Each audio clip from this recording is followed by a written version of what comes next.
بسم اللہ الرحمن الرحیم الحمد للہ حامدا و مصلیا اما بعد۔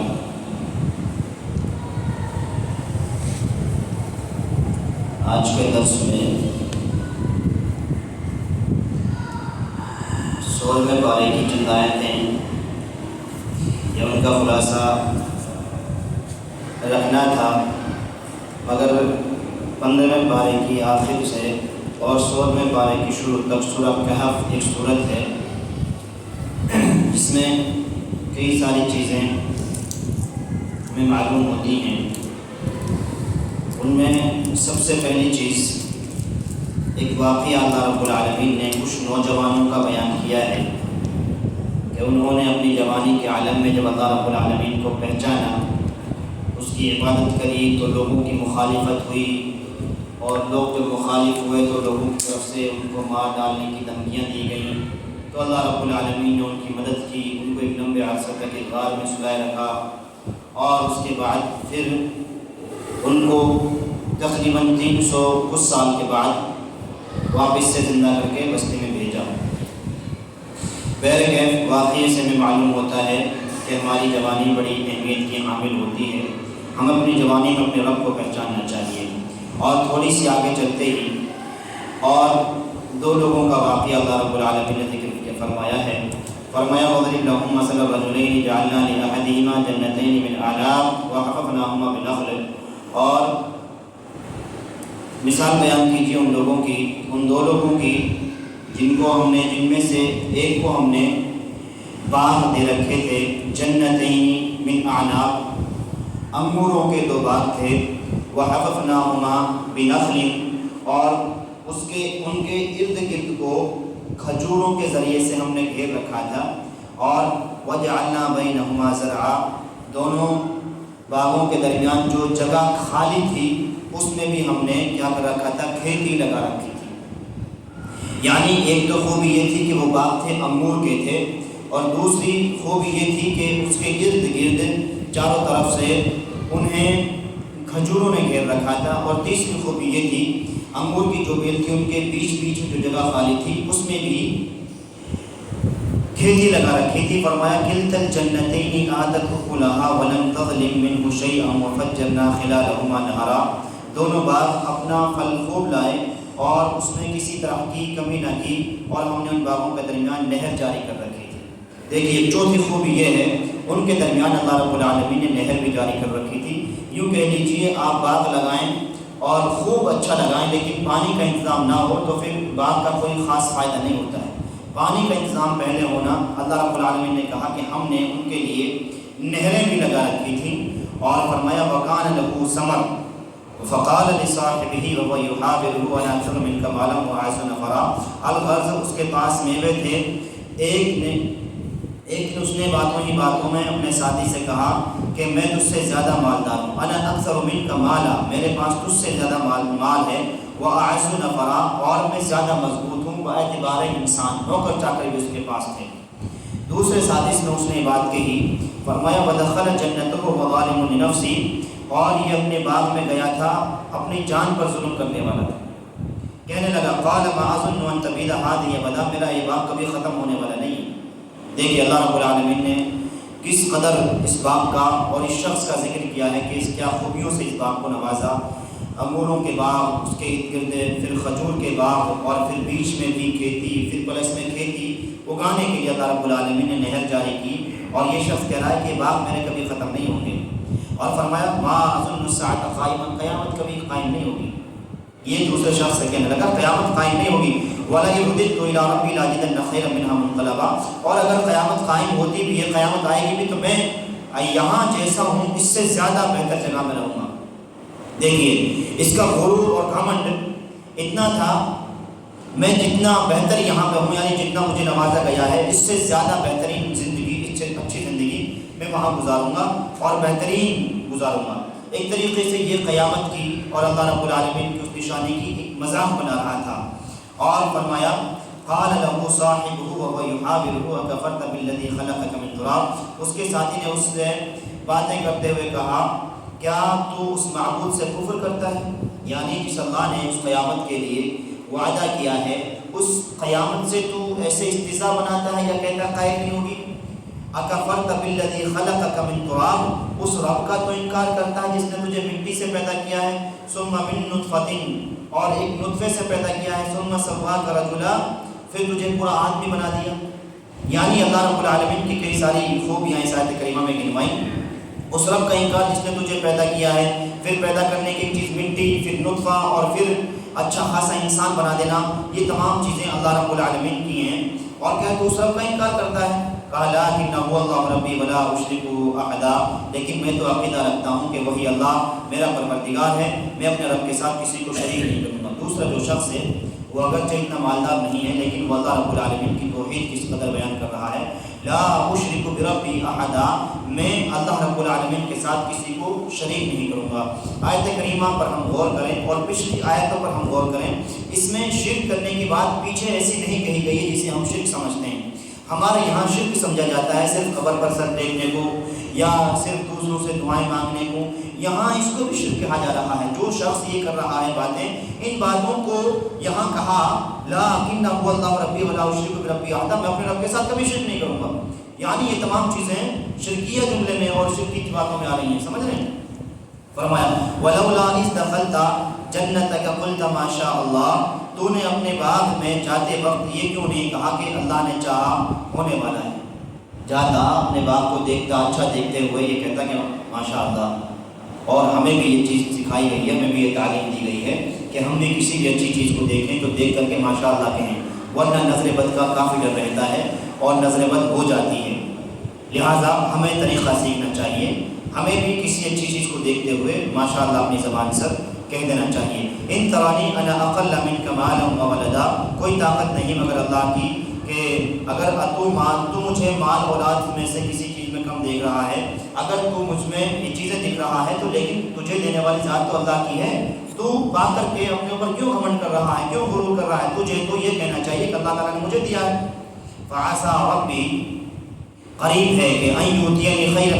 من جنتک ویرسل علیہا حسبانا من السماء فتصبح صعیدا زلقا، بہت ممکن ہے کہ میرا رب مجھے تیرے اس باغ سے بھی بہتر دے۔ اس شخص کا عقیدہ اور سوچ کہ اللہ تعالیٰ کے ساتھ کسی کو شریک نہیں کروں گا، لیکن اس کے بعد بھی کیا ہے، یہ ہے کہ مجھے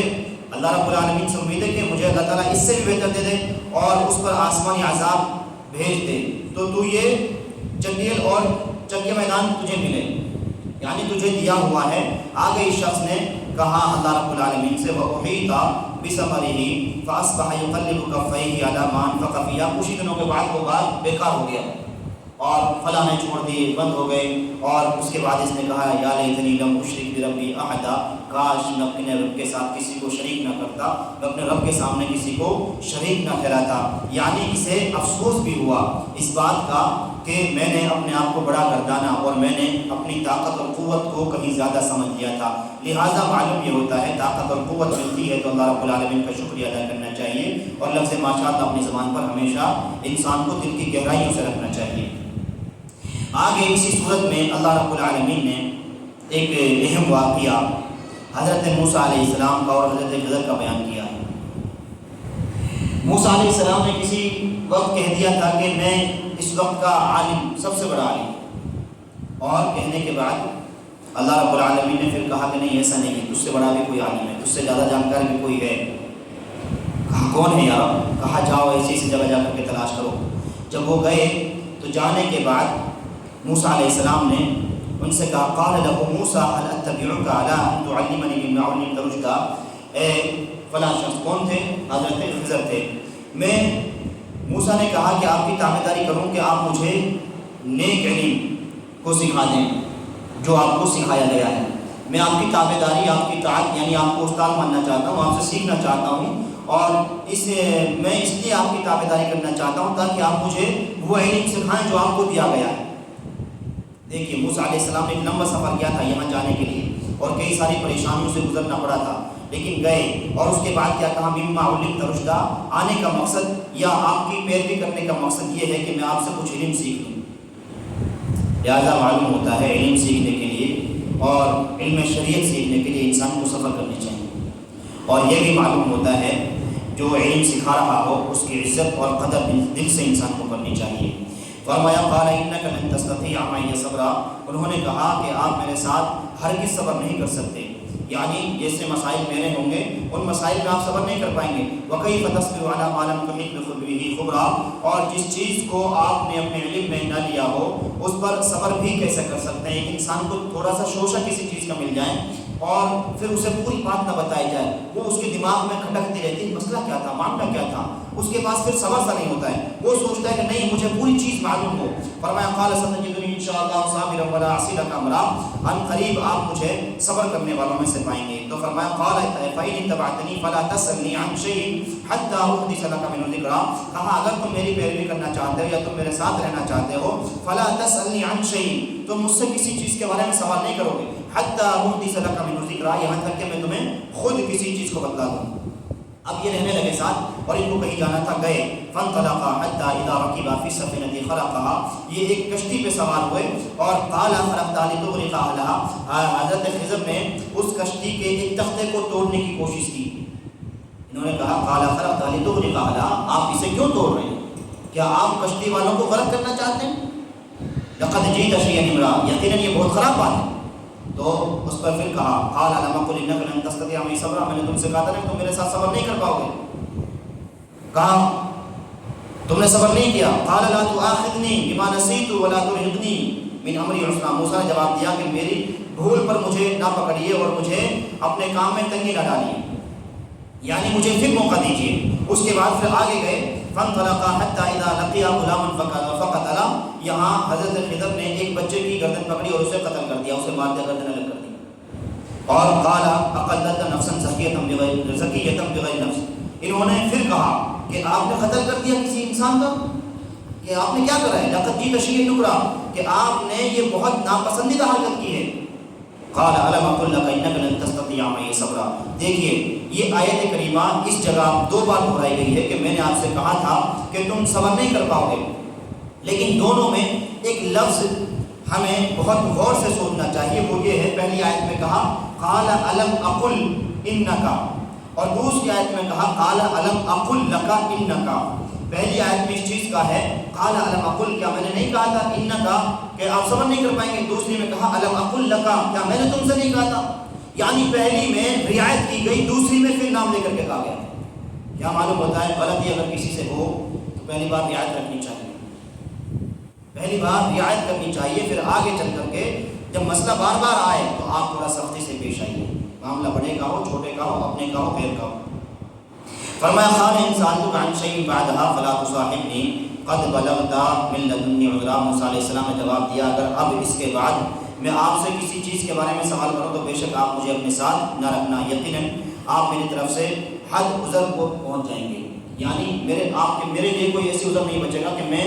آپ سے کسی چیز کا سوال کروں۔ پھر یہ گئے فانطلقا حتى اذا اتيا اهل قرية استطعما اهلها فابوا ان يضيفوهما فوجدا فيها جدارا يريد ان ينقض فقاما، یہ ایک بستی میں گئے اور اس بستی کا عالم یہ تھا ان دونوں کو وہاں کھانا بھی نہیں ملا تھا،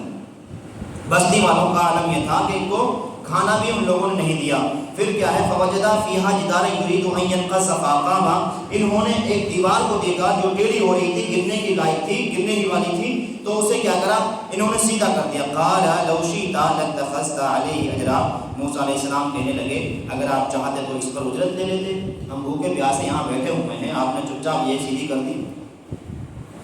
قال هذا فراق بینی وبینک سأنبئک بتأویلہ ما لم تستطع علیہ صبرا، اس نے کہا بس یہ جدائی ہے اور میرے اور تیرے درمیان ہے، اب میں تجھے ان باتوں کی اصلیت بتا دوں کہ یہ سب چیزیں ٹھیک یہاں۔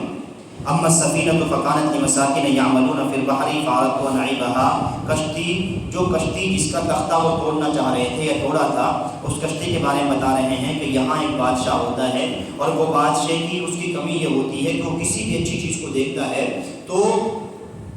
وہ کیا کرتا ہے اس چیز کو چھین لیتا ہے، لہٰذا میں نے اس وقت اس کا تختہ اس لیے توڑا تاکہ وہ اس کشتی میں عیب کو پائے اور اس کے بعد جو ہے نا پھر اس کشتی کو نہ چھینے۔ اچھا یہاں کشتی میں تختہ ہٹانے کی بات تھی تو کیا کہا موسیٰ علیہ السلام نے کہا لقد جئت شیئا امرا، کہا تھا خرقتا اہلہا اخرقتہا لتغرق اہلہا، آپ چاہتے ہیں کہ کشتی والوں کو غرق کر دیں، ورنہ آپ دیکھیں کشتی پانی کے اوپر چل رہی ہے، اب اس میں سے نیچے سوراخ ہوگا تو ظاہر سی بات ہے کشتی ڈوبے گی، تو کہنے والے کو کہنا چاہیے تھا کہ آپ مجھے مارنا چاہتے ہیں یا آپ ہماری جان کی پرواہ نہیں ہے، تو انہوں نے کہا تھا کہ نہیں، کہ آپ کشتی والوں کو مارنا چاہتے ہیں یا کشتی والوں کو نقصان پہنچانے چاہتے ہیں۔ معلوم ہوتا ہے کہ موسیٰ علیہ السلام ایک نبی تھے، اور نبی اپنے سے پہلے اپنی قوم کا اور لوگوں کا سوچتا ہے، لہٰذا ہمیں بھی نبیوں کا یہ اصول اپناتے ہوئے اپنے آپ کی زیادہ فکر نہ کرتے ہوئے اپنوں کی اور ان لوگوں کی فکر کرنی چاہیے جو ہماری فکر کے حقدار اور مستحق ہیں۔ تو کیا کہا، یہ کشتی اسی طریقے سے میں نے توڑی۔ وَأَمَّا الْغُلَامُ فَكَانَ أَبَوَاهُ مُؤْمِنَيْنِ فَخَشِينَا أَن يُرْهِقَهُمَا طُغْيَانًا وَكُفْرًا، اور جو بچہ تھا جس کے گردن کو میں نے مروڑا تھا، وہ بچہ، اس کے ماں باپ نیک اور مومن ہیں، أَبَوَاهُ مُؤْمِنَيْنِ، اس کے ماں باپ مومن ہیں، فَخَشِينَا أَن يُرْهِقَهُمَا طُغْيَانًا وَكُفْرًا، اور ڈر اس بات کا تھا کہ یہ شخص بڑا ہو کر کے یہ غلط راستے پر جاتا اور اس کے ماں باپ اس کے غلط راستے پر جیسے کفر کرتے ہیں، اس وجہ سے اس کو میں نے ابھی کیا کر دیا، مار دیا۔ فَأَرَدْنَا أَن يُبْدِلَهُمَا رَبُّهُمَا خَيْرًا مِنْهُ زَكَاةً وَأَقْرَبَ رُحْمًا، اور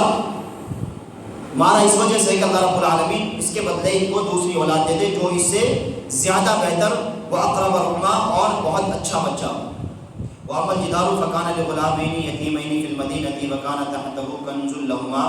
اور وہ دیوار کا جو قصہ تھا وہ اس طریقے سے تھا کہ وہ دیوار تھی، اور وہ دیوار وہ کوئی گھر کسی آدمی کا تھا جو آدمی نیک تھا، اور اس کے دو بچے تھے، غلامین یتیمین، دو بچے تھے جو یتیم تھے، فی المدینۃ وکان تحتہ کنز لہما ابوہما، اور مجھے ڈر تھا کہ دیوار گرتی تو لوگ ان کے والد نے اس کے نیچے ایک جو ہے نا کنز لہما، ان کے لیے خزانہ چھپایا تھا، اور مجھے ڈر تھا کہ اگر یہ دیوار گری تو لوگ اس خزانے کو نکال لیں، تو میں نے کیا کرا، اس سے بہتر ان بچوں کی مدد کی اور اس کی دیوار کو میں نے بچا دیا تاکہ یہ بڑے ہو کر کے اپنی دیوار سے استفادہ کر سکیں اور فائدہ حاصل کر سکیں۔ لہٰذا یہ حضرت موسیٰ اور حضرت خضر کا ایک واقعہ تھا، اور اس کے بعد ایک واقعہ اللہ رب العالمین نے ذوالقرنین کا بیان کیا ہے۔ وَيَسْأَلُونَكَ عَنْ ذِي الْقَرْنَيْنِ قُلْ سَأَتْلُو عَلَيْكُم مِّنْهُ ذِكْرًا، آپ سے ذوالقرنین کا واقعہ لوگ دریافت کر رہے ہیں، آپ کہہ دیجیے کہ ان کا تھوڑا سا حال تمہیں پڑھ کر کے میں بتاتا ہوں۔ اِنَّا مَكَّنَّا لَهُ، واقعہ یہ ہے کہ انہوں نے ایک اچھے خاصے بادشاہ تھے، مالدار بھی تھے، رئیس بھی تھے، بڑے نیک آدمی تھے۔ اس کے بعد انہوں نے اس دنیا کے دو تین طرف حتیٰ اذا بلغ مغرب الشمس وجدها تغرب في عین، جہاں سورج چھپتا ہے ادھر کی طرف رخ کیا اور ادھر کی طرف گئے، وہاں تک گئے، اور جانے کے بعد وہاں لوگوں کو دیکھا کہ وہاں کے لوگ کفر کر رہے ہیں، غلط طریقوں پر پڑے ہوئے ہیں، ان کو سمجھانے کی کوشش کی، ان کو بتایا، اور سورج کو ڈوبتے ہوئے انہوں نے دیکھا، اور قال اما من ظلم فسوف نعذبه، انہوں نے کہا کہ جو ظلم کرے گا تو فسوف نعذبه ثم يرد الى ربه فيعذبه عذابا نكرا، تو ہم اسے بھی سزا دیں گے، پھر وہ اپنے پروردگار کی طرف لوٹایا جائے گا اور اسے سخت عذاب دے گا۔ اور واما من آمن وعمل صالحا فله جزاء الحسنى، جو ایمان لائے نیک عمل کرے ان کے لیے بدلے، ان کے بدلے میں بھلائی ہے، اور ہم اسے اپنے کام میں آسانی کا حکم دیں گے۔ اور اس کے بعد انہوں نے دوسرا سفر کیا حتیٰ اذا بلغ مطلع الشمس، جہاں سے سورج نکل رہا ہے، تطلع علی قوم لم نجعل لهم من دونها سترا، تو وہاں انہوں نے دیکھا کچھ لوگ ہیں جن کو زندگی جینے کا کوئی خاص طریقہ نہیں آتا ہے، جن کے اور سورج کے درمیان کوئی دوسری چیز حائل نہیں ہوتی تھی، یہ لوگ مکان نہیں بناتے تھے، رہنا چھپنے کا مسئلہ ہوتا تو درختوں کو نیچے رہتے، اور اسی طریقے سے کپڑے وپڑوں کا کوئی خاص نظام نہیں تھا، ان کو بھی بیٹھ کے انہوں نے سمجھایا۔ اس کے بعد ایک تیسرا انہوں نے سفر کیا تھا، وہ یہ تھا حتیٰ اذا بلغ حتیٰ اذا بلغ بین السدین وجد من دونہما قوما لا یکادون یفقہون قولا، یہاں تک کہ دیواروں کے درمیان جا پہنچے، اور ان دونوں کے پرے اس نے ایک ایسی قوم پائی جو بات سمجھنے کے قریب بھی نہ تھی۔ قالوا یا ذا القرنین، ان کو ان یاجوج و ماجوج، ان کو یاجوج اور ماجوج کہا جاتا ہے۔ یہاں تیسری طرف مغرب ہے، مشرق ہے، ایک طریقے سے یہ تیسری طرف ہے، تو یہاں یاجوج اور ماجوج کو پایا۔ یہاں کے لوگ تھوڑے صحیح تھے اور لوگ اچھے تھے، وہ کہتے ہیں ہم ان سے پریشان ہیں، آپ ان سے ذرا چپ کرا دیجیے اور ایسے ایسے مسائل میں ہماری مدد کیجیے۔ قال ما مكنني فيه ربي خير فاعينوني بقوة نجعل بينكم وبينهم ردما، اس کے بدلے اگر آپ ہم سے کچھ اجرت چاہتے ہیں اور تو ہم آپ کو اجرت بھی دے سکتے ہیں، لیکن ان لوگوں سے یاجوج اور ماجوج سے ہم پریشان ہیں۔ تو اس کا ایک بڑا واقعہ ہے، انہوں نے ایک دیوار وہاں کھڑی کری،